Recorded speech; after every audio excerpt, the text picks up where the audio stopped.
وما خلقت الجن والإنس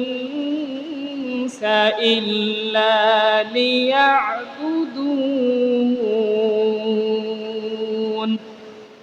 আল্লাহ রাব্বুল আলামিন জানিয়ে দিয়েছেন, পৃথিবীর মধ্যে আমি মানব জাতিকে সৃষ্টি করেছি, জিন জাতিকে সৃষ্টি করেছি শুধুমাত্র কেবলমাত্র আমি রবের দাসত্ব করার জন্য, গোলামি করার জন্য। কথা কার?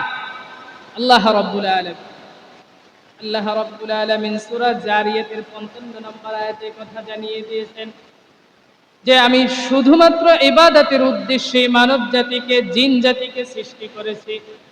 কিন্তু আমরা যদি পৃথিবীর মধ্যে লক্ষ্য করে দেখি, অধিকাংশ মানুষই আল্লাহর দাসত্ব ছেড়ে দিয়ে, আল্লাহর গোলামি ছেড়ে দিয়ে পৃথিবীর দাসত্ব করতেছে, ঠিক কিনা?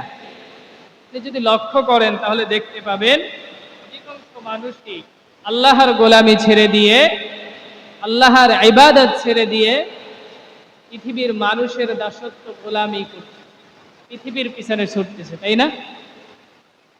কিন্তু আল্লাহ রাব্বুল আলামিন কিন্তু এটা বলেননি। আল্লাহ রাব্বুল আলামিন বলছে আমি সৃষ্টি করেছি কেবলমাত্র আমার ইবাদতের উদ্দেশ্যে, আমার গোলামির উদ্দেশ্যে, আমার দাসত্বের উদ্দেশ্যে। এজন্য এই পৃথিবী থেকে আমাদের কিছু আমল নিয়ে অবশ্যই যেতে হবে। হবে কি হবে না? অবশ্যই হবে। এই পৃথিবী থেকে আপনি যাবেন, দুইটি জিনিস যদি নিয়ে যেতে পারেন তাহলে আল্লাহ রাব্বুল আলামিন হয়তো আপনাকে ক্ষমা করে দেবেন। এক নম্বরে হলো ঈমান, দুই নম্বরে হলো আমল। কি? এক নম্বরে ঈমান, দুই নম্বরে আমল, নেক আমল, সৎকর্ম, ভালো কাজ। ঈমান এবং সৎকর্ম, ভালো কাজ যদি আপনি করে যেতে পারেন তাহলে আল্লাহ রাব্বুল আলামিন হয়তো আপনাকে ক্ষমা করে দিবেন, আপনাকে মাফ করে দিবেন, জান্নাতের সুউচ্চ মাকাম দান করবেন। এই কথা আল্লাহ রাব্বুল আলামিন কোরআনুল কারীমে 19 নম্বর সূরা মারিয়ামের 93 নম্বর আয়াতে সুন্দর করে জানিয়ে দিয়েছেন। আসুন আমরা একটু শুনি। আল্লাহ রাব্বুল আলামিন জানিয়ে দিয়েছেন, ইন্নাল্লাযীনা আমানু ওয়া আমিলুস সালিহাতি সায়াজআলু লাহুর রাহমানু উদ্দা। আল্লাহ রাব্বুল আলামিন জানিয়ে দিচ্ছেন, যারা বিশ্বাস স্থাপন করে এবং সৎকর্ম সম্পাদন করে আল্লাহ রাব্বুল আলামিন তাদেরকে ভালোবাসবেন। পারবেন? ভালোবাসবেন। এক নম্বরে যারা বিশ্বাস স্থাপন করে, দুই নম্বরে যারা সৎকর্ম সম্পাদন করে আল্লাহ রাব্বুল আলামিন তাদেরকে কি করবেন? ভালোবাসবেন। এই দুইটি কাজ যদি কেউ করতে পারে তাহলে আল্লাহ রাব্বুল আলামিন তাদেরকে ভালোবাসা দান করবেন এবং মর্যাদা দান করবেন। আল্লাহর রাসূল সাল্লাল্লাহু আলাইহি ওয়াসাল্লাম জানিয়ে দিয়েছেন, তোমরা যদি পৃথিবীর মধ্যে ঈমান আনতে পারো এবং সৎকর্ম করতে পারো, এই দুইটি কাজ ভালোভাবে সম্পাদন করে যেতে পারো, তাহলে আল্লাহ রাব্বুল আলামিন কাল কিয়ামতের ময়দানে হয়তোবা তোমাদেরকে ক্ষমা করে, মাফ করে জান্নাতের সুউচ্চ মাকাম দান করে দিবেন। কথা কার? মুহাম্মদ সাল্লাল্লাহু আলাইহি ওয়াসাল্লাম। ঈমান নিয়ে আমরা যদি মৃত্যুবরণ করতে চাই, ঈমান নিয়ে যদি আমরা মৃত্যুবরণ করতে চাই তাহলে আমাদের 6টি আমল নিজের মধ্যে নির্ধারণ করে নিতে হবে। কয়টি আমল? 6টি আমল। আমরা খুবই সংক্ষেপে আজকে কথা বলবো, যেহেতু আমাদের একটু মাইকে বক্সে ডিস্টার্ব হচ্ছে, কথা বলতে কষ্ট হচ্ছে। ঈমান নিয়ে মোট আমাদের 6টি আমল থাকতে হবে। কয়টি আমল? 6টি আমল নিয়ে যদি আমরা যাইতে পারি আল্লাহ রাব্বুল আলামিন হয়তো আমাদেরকে ক্ষমা করে দিবেন। কারণ এই আমলের মধ্যেই রয়েছে সৎকর্ম এবং ভালো কাজ। ঠিক আছে? সৎকর্ম এবং ভালো কাজ। এক নম্বরে হলো কোরআন ও সুন্নাহ আঁকড়ে ধরা। কি ধরা? কোরআন সুন্নাহ আঁকড়ে ধরা। পৃথিবীর মধ্যে যদি কোনো মানুষ কোরআন সুন্নাহ আঁকড়ে ধরতে পারে, কোনো মানুষ যদি কোরআন সুন্নাহ অনুযায়ী জীবনকে গড়তে পারে, কোরআন সুন্নাহ অনুযায়ী যদি পরিচালনা করতে পারে, তার পরিবার, সমাজ, রাষ্ট্র সবকিছু পরিচালনা করতে পারে, তাহলে আল্লাহ রাব্বুল আলামিন জানিয়ে দিয়েছেন এবং তার হাবিবও জানিয়ে দিয়েছেন, ওই ব্যক্তির জন্য জান্নাতে যাওয়া একদম সহজ হয়ে যাবে। কি হয়ে যাবে? সহজ হয়ে যাবে। 6টি আমলের মধ্যে 1 নম্বর আমল কি? কোরআন সুন্নাহ আঁকড়ে ধরা। কি ধরা? কোরআন সুন্নাহ আঁকড়ে ধরা, মানে কোরআনও মানতে হবে, সুন্নাহও মানতে হবে। শুধু কোরআন মানা যাবে না, আবার শুধু সুন্নাহও মানা যাবে না। আল্লাহর রাসূল সাল্লাল্লাহু আলাইহি ওয়াসাল্লাম যেটাকে হারাম বলছেন ওটা আমাদের জন্য কি হারাম হয়ে গিয়েছে না? যেটাকে জায়েজ বলছেন ওটা আমাদের জন্য কি হয়ে গিয়েছে? জায়েজ হয়ে গিয়েছে। অর্থাৎ রাসূল সাল্লাল্লাহু আলাইহি ওয়াসাল্লাম যে কথাগুলো বলে গেছে ওগুলো আমাদের জন্য মানা কি জরুরি, অবশ্যই করতে হবে।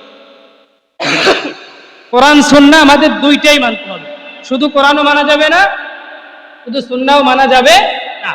আল্লাহর রাসূল সাল্লাল্লাহু আলাইহি ওয়াসাল্লাম জানিয়ে দিয়েছেন এই যে দুইটি রাস্তা আমি তোমাদেরকে দেখিয়ে দিয়ে যাচ্ছি, একটা হলো ভালো পথ আর একটা হলো খারাপ পথ। তোমরা যদি এই ভালো পথে চলতে পারো, তোমরা যদি এই সঠিক পথ অবলম্বন করে চলতে পারো, তাহলে এই পথ ধরে তোমরা জান্নাতে প্রবেশ করবে।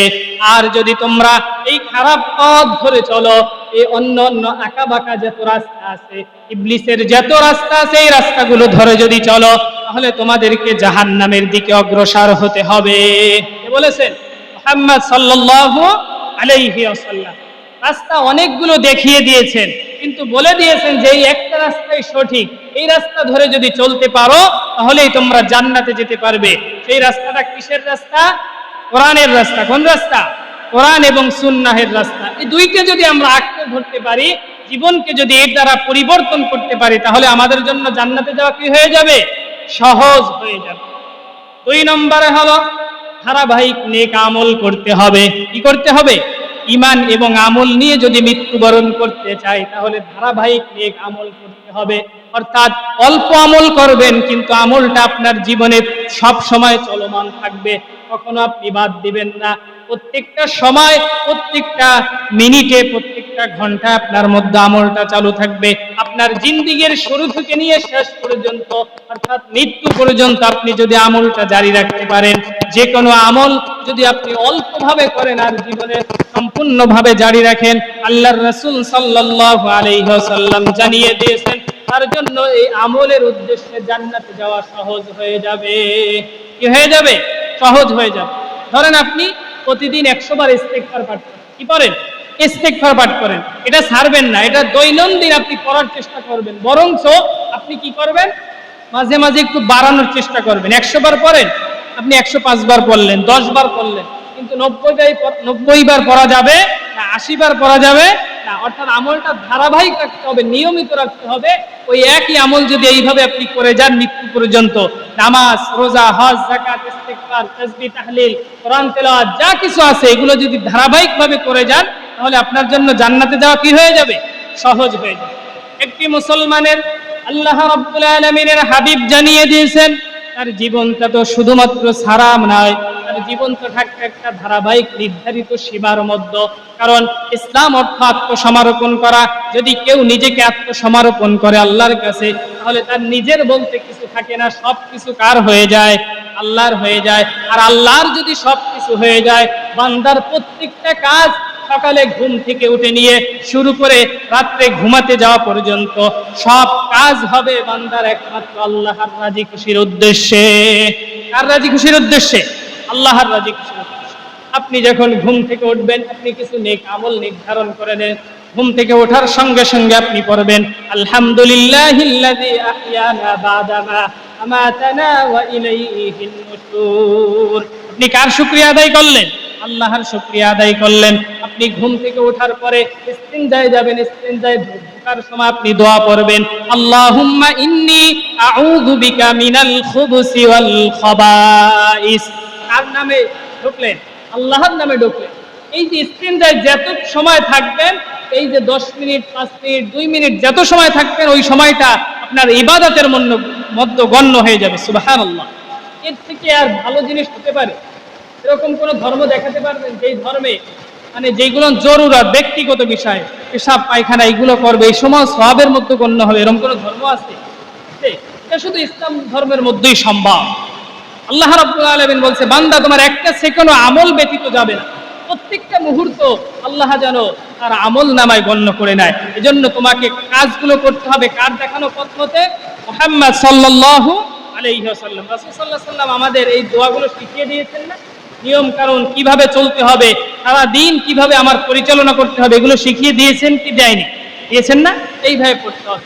আপনি যখন ইস্তিনজা থেকে বের হবেন, আপনি পড়বেন গুফরানাকা আলহামদুলিল্লাহিল্লাযী আযহাবা আন্নিল আযা ওয়া আফানি। অর্থাৎ আপনি যে ইস্তিনজা থেকে বের হলেন, সম্পূর্ণভাবে আপনি আপনার জরুরত সারলেন, এজন্য শুকরিয়া আদায় করছেন কার? আল্লাহ রাব্বুল আলামিন। কারণ আল্লাহ যদি তৌফিক না দিতেন সম্ভব হতো না, হতো? সম্ভব হতো না। আল্লাহর শুকরিয়া আদায় করবেন। আপনি এরপরে ফজরের সালাতের জন্য ওযু করবেন। আউযু বিল্লাহি মিনাশ শাইতানির রাজীম, বিসমিল্লাহির রহমানির রহিম।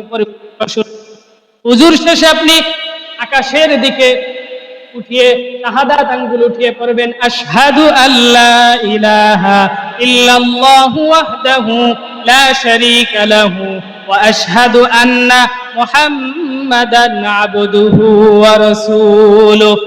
আল্লাহর রাসূল জানিয়ে দিয়েছেন, কেউ কোনো ব্যক্তি যদি উযুর করে আকাশের দিকে শাহাদাত আঙ্গুল জাগিয়ে কালেমায়ে শাহাদাত পাঠ করে, তার জীবনের সগীরা গুনাহগুলো আল্লাহ রাব্বুল আলামিন ক্ষমা করে দেয়।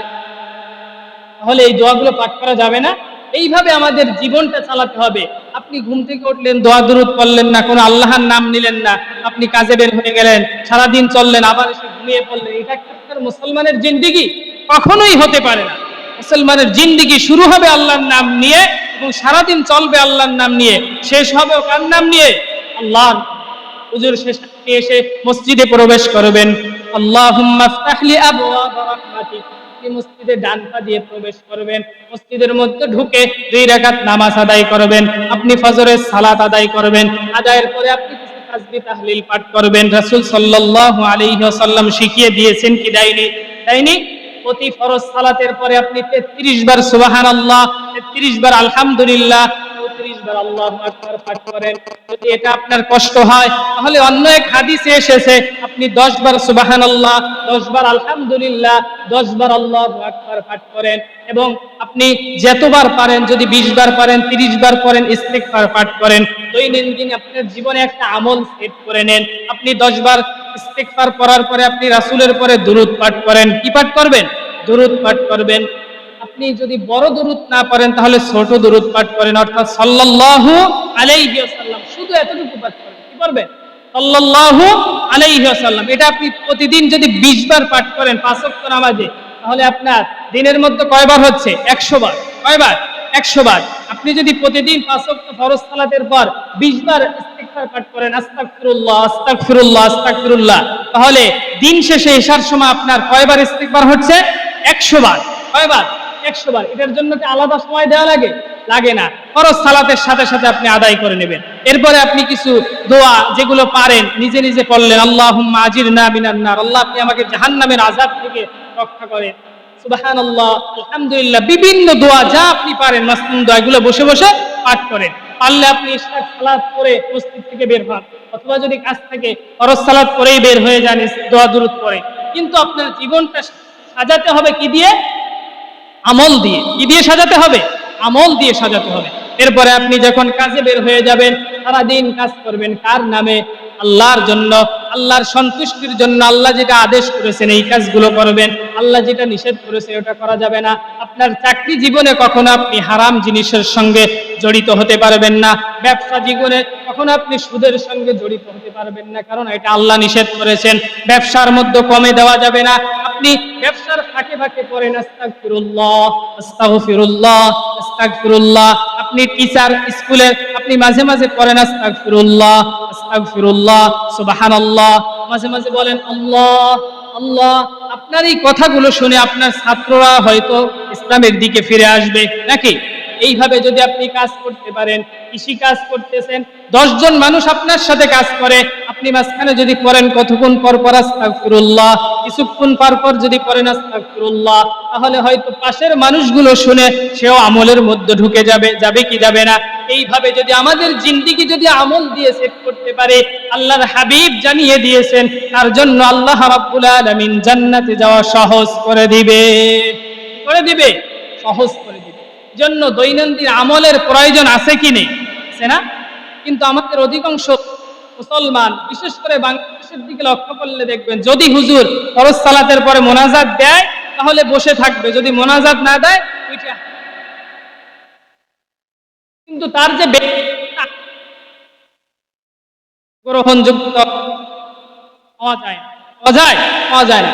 মোনাজাত দেন 5 মিনিটও সে বসে থাকবে, কিন্তু আপনি যদি বলেন যে মোনাজাত হবে না, রাসূল সাল্লাল্লাহু আলাইহি সাল্লাম শিখিয়ে দিয়েছেন তোমরা ফরজ সালাতের পরে প্রতিদিন আয়াতুল কুরসি পাঠ করো,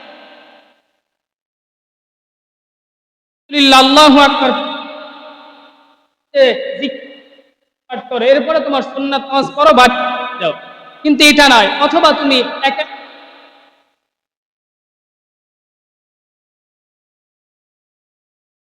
না, যখনই দেখবে ইমাম সাহেব ওই 5 মিনিট বসে মোনাজাত করে চলে যাবে, এটা করা যাবে না। আপনার নিজের আমল নিজের গোছাতে হবে। আপনার আমলের হিসাব আপনি দিবেন, আমি কি হিসাব দিব? কখনোই দিব না। আপনি ফরজ সালাতের পরে কি আমল করেছেন এই হিসাব কি আমি আল্লাহর কাছে দিব? না, আপনি দিবেন। আল্লাহ কি জিজ্ঞাবে যে তুমি ফরজ সালাতের পর মোনাজাত করছো কি করো নাই? কখনো জিজ্ঞাবে না। আল্লাহর রাসূল যেগুলো হাদিস মোতাবেক পাওয়া যায় এগুলো আপনি একটু শেখেন।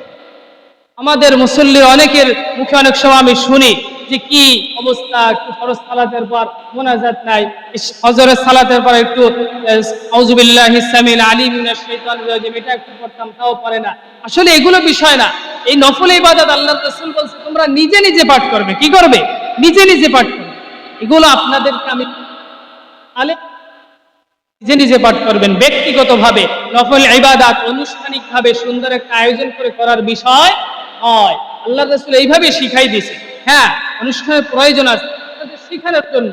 এই যে আমরা বইছি, সবাই আলোচনা করতেছি, শিখতেছি না? আসর থেকে আপনি শুরু করবেন, প্রতিদিন ফরজ সালাতের পর আয়াতুল কুরসি পাঠ করবেন। যদি না পারেন মুখস্থ করে নেবেন, কারণ আল্লাহর রাসূল সাল্লাল্লাহু আলাইহি ওয়াসাল্লাম জানিয়ে দিয়েছেন কোন ব্যক্তি যদি 5 ওয়াক্ত ফরজ সালাতের পর আয়াতুল কুরসি পাঠ করে আর যদি সে মারা যায় আর জান্নাতে যেতে শুধুমাত্র মৃত্যু বাকি থাকে, যদি মৃত্যুবরণ করে সঙ্গে সঙ্গে সে জান্নাতের মধ্যে প্রবেশ করে যাবে। কার বাণী? মুহাম্মদ সাল্লাল্লাহু আলাইহি ওয়াসাল্লাম। আপনি যদি ফরজ সালাতের পর আয়াতুল কুরসি পাঠ করেন কত বড় সওয়াব, দেখছেন কত বড় একটা ফজিলত। কিন্তু আমরা অনেকেই পারি না, মুখস্থ করার চেষ্টাও করি না বা পড়িও না। এগুলো করা যাবে না। আমাদের আমলের মধ্যে নিজেকে করতে হবে, আবদ্ধ করতে হবে। আপনি যদি পারেন প্রতিদিন যখন ফজরের সালাত হয়ে যায় আর কিছুক্ষণ পরে যখন সূর্য উদয় হয় ওই সময় আপনি 2 রাকাত 4 রাকাত ইশরাক সালাত আদায় করেন। কে আদায় করবে? ইশরাক সালাত আদায় করবেন। যদি পারেন 11টার সময় 4 রাকাত সালাত আদায় করেন। যদি পারেন মাগরিবের সালাতের পরে 6 রাকাত 1 রাকাত আউবিন নামাজ আদায় করেন। কি করবেন? এগুলো আদায় করেন। নফল নামাজ আপনার মধ্যে সেট করে নিন। এগুলো তো ধরাবান্ধা কিছু না যে বাধ্যতামূলক করতে হবে, না করলে পাবে, এরকম কিছু না, বা আয়োজন করে করতে হবে এরকম কিছু না। এগুলো হলো আমরা আপনাদের বলে দিব, আপনারা নিজের জীবনে ব্যক্তিগতভাবে সেট করে নেবেন। কার রাজি খুশির উদ্দেশ্যে? আল্লাহর রাজি খুশির উদ্দেশ্যে। আমরা সবাই পারবো তো নফল ইবাদত করতে? পারবো? যদি নফল ইবাদত করি তাহলে আমাদের জন্য কি হয়ে যাবে? জান্নাতে যাওয়া সহজ হয়ে যাবে। তাহলে 1 নম্বর বিষয়ে কি বললাম? কোরআন সুন্নাহ আঁকড়ে ধরতে হবে। কি ধরতে হবে? কোরআন সুন্নাহ আঁকড়ে ধরতে হবে। প্রত্যেকটা কাজ মুসলমানের রান্নাঘর থেকে নিয়ে সংসদ ভবন পর্যন্ত কি অনুযায়ী হবে? কোরআন সুন্নাহ অনুযায়ী হবে। এরপরে আমলের জিন্দেগি করতে হবে। কিসের জিন্দেগি? আমলের জিন্দেগি। সে আমলটা কেমন হবে? আজ কাল করলাম না, কাল করলাম, পরশু করলাম না, এরকম ধারাবাহিকভাবে করতে হবে। অনেকে জিজ্ঞাসা করে হুজুর সুন্নাত নামাজ না পড়লে কি আল্লাহ জান্নাতে দিবে?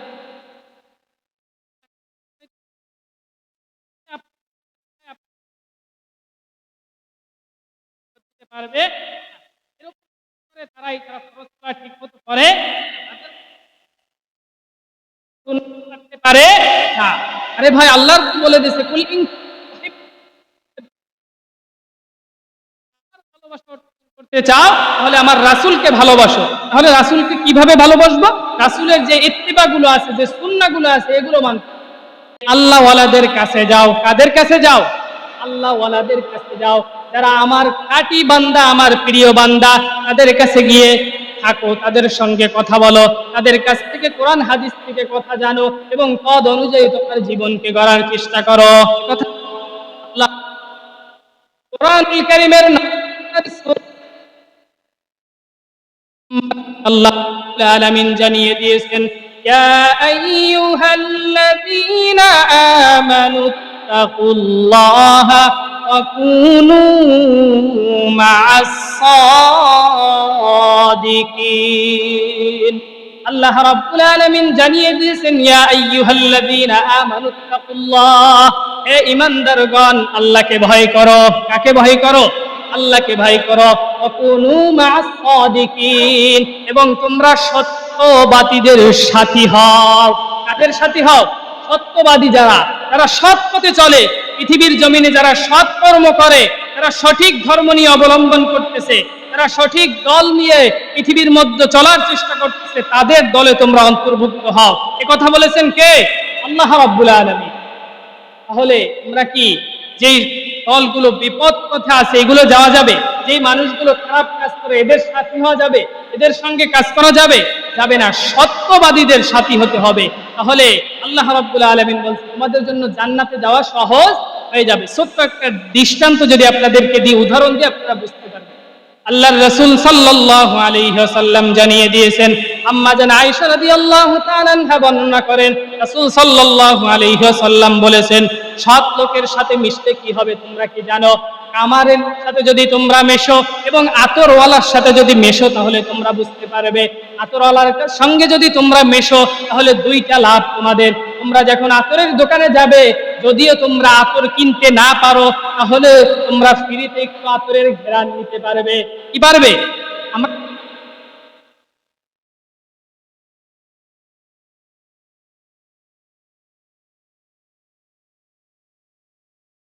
আলাইহি ওয়াসাল্লাম জানিয়ে দিয়েছেন, সৎ লোকদের সঙ্গে যদি তোমরা মেশো, তাদের সঙ্গে যদি থাকো, তাদের কথাগুলো তোমরা যদি শোনো, শ্রবণ করো, তাহলে তোমরা যদি তাদের মতো নাও হতে পারো, কিন্তু তাদের কিছু তোমরা নিজের মধ্যে ধারণ করতে পারবে। সৎ লোকদের যদি সাথে মেশো, তাহলে যদিও তার মতো না হতে পারো, সবকিছু যদি না শিখতে পারো, অল্প কিছু হলেও তার কাছ থেকে তুমি নিতে পারবে। ওই আতরের মতো, আতরকে আমাদের এক বোতল দিয়ে দেয় নাকি ফিরে ফিরে, একটু সামান্য একটু লাগিয়ে দেয় নাকি? এরকম না? এইভাবে যখন একটা ভালো মানুষের সাথে আপনি মিশবেন, 10 দিন, 100 দিন, 1 বছর, 2 বছর, 3 বছর, এরকম মিশতে মিশতে আপনার জীবনটা অটোমেটিক পরিবর্তন হয়ে যাবে। কথা বলেছেন মুহাম্মদ সাল্লাল্লাহু আলাইহি ওয়াসাল্লাম। এবং বলেছেন তোমরা যদি কামারওয়ালার সাথে মেশো, কামারওয়ালার সাথে যদি মেশো, তাহলে তার কাছে গেলে হয়তো তোমার জামা পুড়ে যেতে পারে, অথবা তোমার শরীর পুড়ে যেতে পারে, অথবা ওখান থেকে তুমি কিছু খারাপ কিছু শিখতে পারো, তোমার গায়ে দুর্গন্ধ লাগতে পারে কি পারে না? ঠিক তদ্রুপ তুমি যদি কোনো খারাপ মানুষের সঙ্গে মেশো, তাহলে আর সব খারাপ অভ্যাস যদি তোমার মধ্যে না আসে, তারপরেও তার মধ্য থেকে কিছু অভ্যাসের আভাস তোমার মধ্যে লেগে যাবে। আর এই কিছু আভাস লাগতে লাগতে তুমি এক সময় খারাপ পথে ঢুকে যাবে, ঈমান হারা হয়ে দুনিয়া থেকে বিদায় নিবে। এজন্য আমাদের মিশতে হবে কাদের সঙ্গে? সত্যবাদীদের সঙ্গে। কাদের সঙ্গে? সত্যবাদী যারা, সৎকর্ম করে যারা, ভালো কাজ করে যারা, জমিনের মধ্যে আল্লাহর আইন প্রতিষ্ঠার জন্য যারা দিন রাত পরিশ্রম করে কাজ করতেছে, তাদের সঙ্গে আমাদের একতাবদ্ধ হতে হবে, তাদের সঙ্গে হাত মিলাতে হবে, ঐক্যবদ্ধ হতে হবে। আর এইভাবে যদি আগাতে পারি, তাহলে আমাদের জীবনকে সুন্দর করে দেবে কে? আল্লাহ রাব্বুল আলামিন। 4 নম্বরে বলেছে তোমরা মেসওয়াক করো। কি করো? মেসওয়াক করো। মেসওয়াকের গুরুত্ব যে কত বড়, এটা যদি আপনাদেরকে একটু বুঝাতে পারতাম তাহলে কতই না ভালো হতো। আল্লাহর রাসূল সাল্লাল্লাহু আলাইহি ওয়াসাল্লাম বলেছেন, যদি আমার জন্য আল্লাহ রাব্বুল আলামিন কষ্টদায়ক মনে না করত, আমার উম্মতের জন্য যদি কষ্টদায়ক মনে না করত, তাহলে মেসওয়াকের বিধানকে আল্লাহ রাব্বুল আলামিন ফরজ করে দিত। কি করে দিত? ফরজ করে দিত। এটা কি চারটেখানি কথা নাকি? একটা মেসওয়াক মুস্তাহাব একটা আমল, রাসূল সাল্লাল্লাহু আলাইহি ওয়াসাল্লাম করেছে সুন্নাত আমল, এটাকে ফরজের বিধানে নিয়ে দাঁড় করানো কথা আল্লাহর রাসূল বলেছেন। খালি বলেছেন? কারণ এটার অনেক গুরুত্ব আছে। আল্লাহ রাব্বুল আলামিন জানিয়ে দিয়েছেন, তুমি সর্ব অবস্থায় মেসওয়াক করার চেষ্টা করো। মেসওয়াক করলে তোমার দাঁতগুলো ভালো থাকবে। কি থাকবে? দাঁতগুলো ভালো থাকবে, এবং তোমার জন্য জান্নাতে যাওয়া সহজ হয়ে যাবে। তুমি মানুষের সঙ্গে যখন কথা বলবে, তোমার কাছ থেকে অপর ভাই কোনো কষ্ট পাবে না। পাবে? উজুর সময় যদি কেউ মেসওয়াক করে, তার গালে কি কোনো দুর্গন্ধ থাকবে? থাকবে না। আপনার দাঁতগুলো পরিষ্কার থাকবে, সুন্দর থাকবে। আপনি যখন মুরব্বী হয়ে যাবেন, আপনার দাঁতগুলো অটোমেটিক পড়ে যাবে, আর দাঁতগুলো স্ট্রং থাকবে, একদম ভালো থাকবে। এটা বলেছেন মুহাম্মদ সাল্লাল্লাহু। কি করা? 1 নম্বর কর্তব্য ধারাবাহিক মেসওয়াক করা, এবং জুমার দিনে গোসল করা। কি করা? জুমার দিনে গোসল করা। এটা কিসের কর্তব্য? কোনো প্রাণীর কর্তব্য না মানুষের কর্তব্য? মানুষের কর্তব্য। 3 নম্বরে হলো সুগন্ধি ব্যবহার করা। কি ব্যবহার করা? সুগন্ধি ব্যবহার করা, যাতে মানুষ আপনার কাছে আসলে একটা ভালো ঘ্রাণ পায়, মানুষের যেন কষ্ট না হয় আপনার কাছে আসলে। এমনও মানুষ আছে যাদের পাশে দাঁড়িয়ে নামাজ পড়া যায়, কার গন্ধ তো আছেই, আমার কাপড়ের গন্ধ তো আছে, আবার পাশাপাশি একটা আলাদা ঘ্রাণও পাওয়া যায়। এটা হলো কিসের গন্ধ? বিড়ির গন্ধ। বিড়ির গন্ধ, যারা বিড়ি খায় এদের পাশে দাঁড়িয়ে নামাজ পড়া খুবই কষ্টকর হয়ে যায়, খুবই কষ্টকর। যারা না খায় এরা এই ঘ্রাণ সহ্য করতে পারে না, বমি আসে। এজন্য আপনি এমন কাজ করবেন না যে আপনার পাশের ভাই কষ্ট পায়। এজন্য আল্লাহর রাসূল বলেছেন, তোমরা কি ব্যবহার করো? সুগন্ধি ব্যবহার করো, যাতে তোমার মুসলমান ভাই তোমার কাছ থেকে কি না পায়? কষ্ট না পায়। কারণ আল্লাহ রাসূল বলেছেন, এক মুসলমান অপর মুসলমান হলো ভাই ভাই, একজন অপরজনের কাছ থেকে কথার দ্বারা, কোনো আচরণের দ্বারা যেন কষ্ট না পায়। তোমরা এমন ভাবে চলবা তার যেন কোনো কষ্ট না হয়। তাহলে 3টা কর্তব্য আমরা মানতে পারবো। মেসওয়াক করতে হবে, জুমার দিনে গোসল করতে হবে, এবং সুগন্ধি ব্যবহার করতে হবে। ব্যবহার করতে হবে, সুগন্ধি ব্যবহার করতে হবে। আল্লাহর রাসূল সাল্লাল্লাহু আলাইহি ওয়াসাল্লাম জানিয়ে দিয়েছেন, নবীজি বলেছেন, 10টা বিষয় মানুষের স্বভাবগত বিষয়। কি বিষয়? 10টা বিষয় মানুষের স্বভাবগত। তার মধ্যে একটা হলো মেসওয়াক। কি? মেসওয়াক হলো মানুষের স্বভাবগত বিষয়। মানে এটা মানুষের একটা স্বভাব। আমরা বলি না ওই ব্যক্তির স্বভাবই এরকম, বলি না? স্বভাবগত কিছু আমল আছে। আল্লাহ রাসূল বলেছে স্বভাবগত আমল হলো 10টা। কয়টা? 10টা। 1 নম্বরে হলো মোজ ছোট করা। কি করা? মোজ ছোট করা। আমলগুলো একটু মনে রাখবো তো সবাই, নাকি ভুলে যাবো আবার? আমরা জুমার দিন এত কষ্ট করে আপনাদের মাঝে কিছু উপহার দিই, আপনারা যদি এগুলো আমলে না নেন, যদি একটু পরিবর্তন না আনেন, তাহলে এগুলো দিয়ে কোনো লাভ আছে? কোনো লাভ নেই। মোজ কি করতে বলেছেন? ছোট করতে বলেছেন। কে? মুহাম্মদ সাল্লাল্লাহু আলাইহি ওয়াসাল্লাম। আমি আবু সাঈদের কথা না, এটা কার কথা?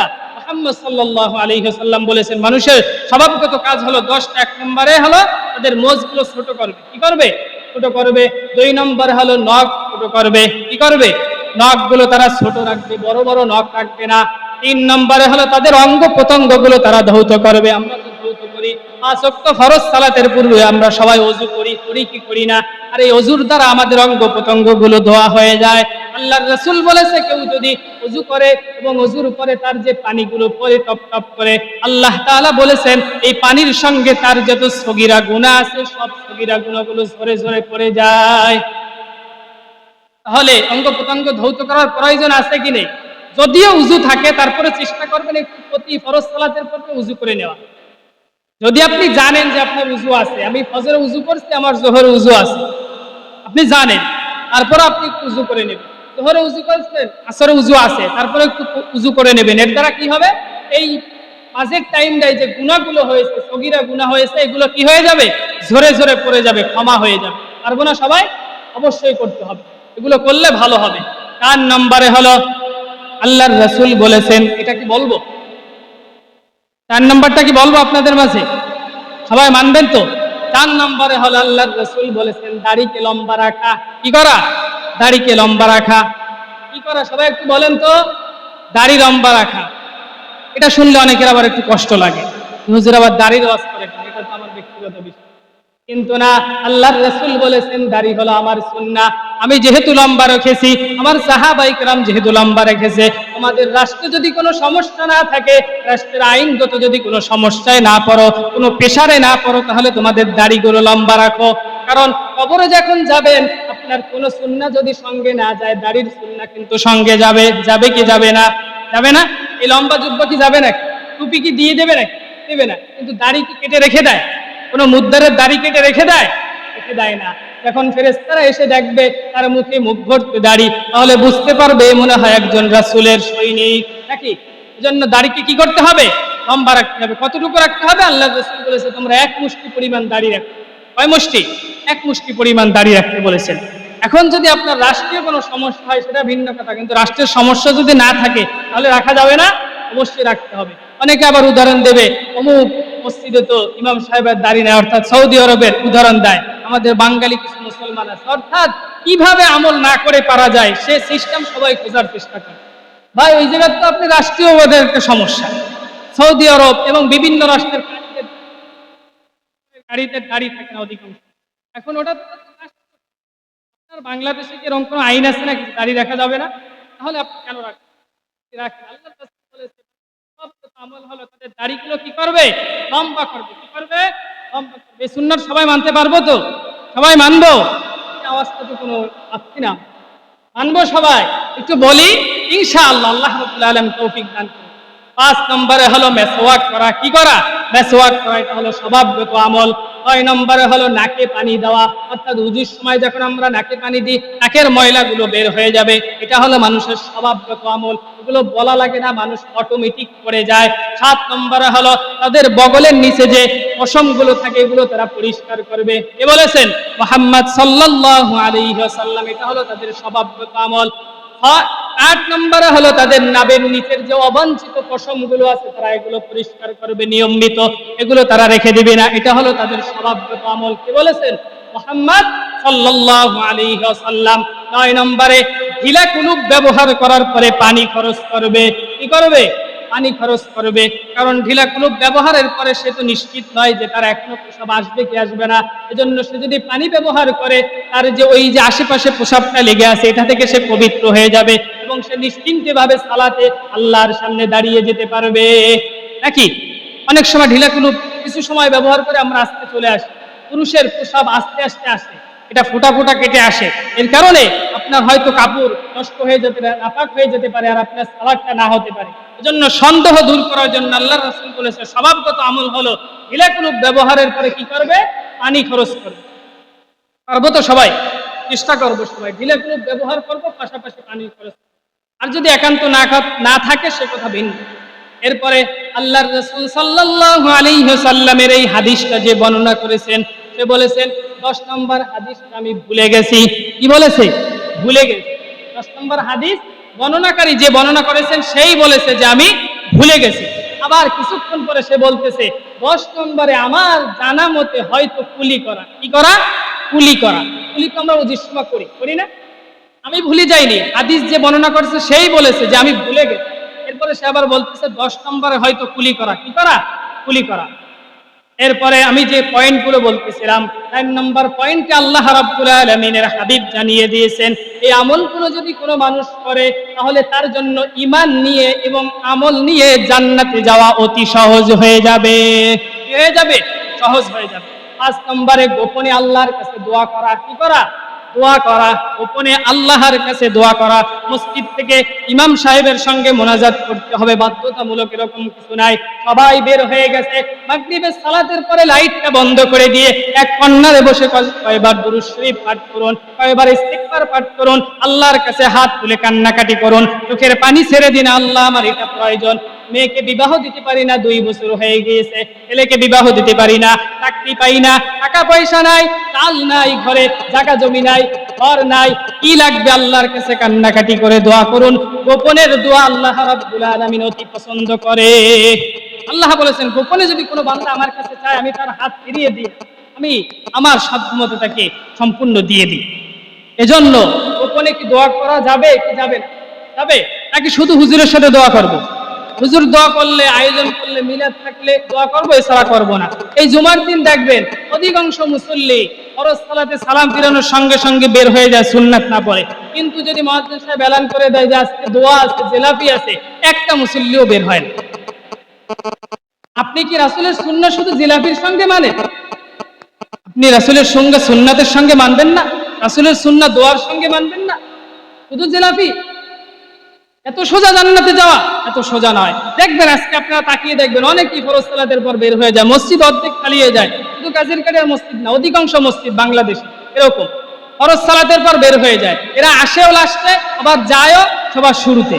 তাহলে এদের কি নামাজের কোনো ভিতরে মহাব্বত আছে? আমার মনে হয় না।